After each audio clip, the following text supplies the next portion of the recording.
Karnataka high court தலைமை நீதிபதி Dinesh Maheswari, Delhi high court தலைமை நீதிபதி சஞ்சீவ் கண்ணா 2 பேரும் சுப்ரீம் கோர்ட் நீதிபதிகளாக பதவியேற்றனர். இந்திய தலைமை நீதிபதி ரஞ்சன் கோகாய் பதவி பிரமாணம் செய்து வைத்தார். இது தெரியவந்துள்ள செய்தி. உண்மையில் தெரியாத செய்தியும் இதுக்குள்ள இருக்கு.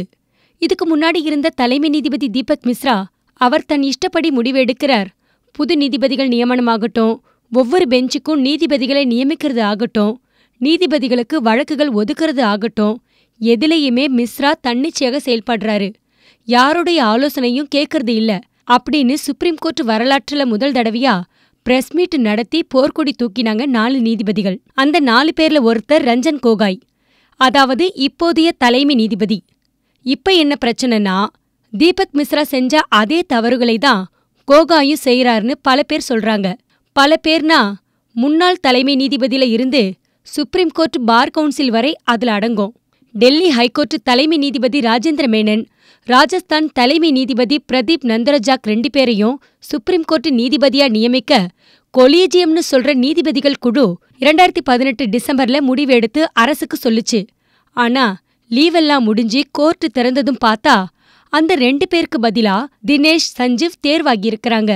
இதுல சீனியாரிட்டி படி சஞ்சீவ் 33வது இடத்துல இருக்கிறாரு. கொலீஜியம் தேர்வு செய்தவங்கள காரணமே சொல்லாம கோகாய் ஏன் லிஸ்ட்ல இருந்து தூக்குனாரு?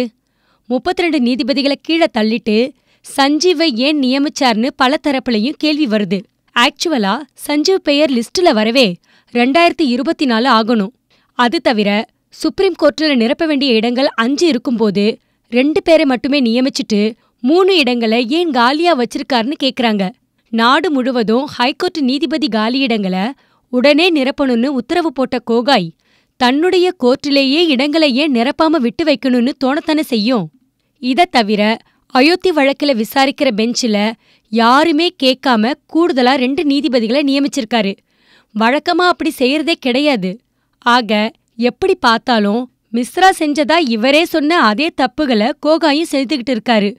இது நம்ம சிஸ்டத்துக்கு உள்ள கோளாறா, அல்லது தலைமை பதவிக்கு வந்தாலே தன்னிச்சையா செயல்படுற ஆர்வம் மனசுக்குள்ள புகுந்துருமான்னு தெரியல.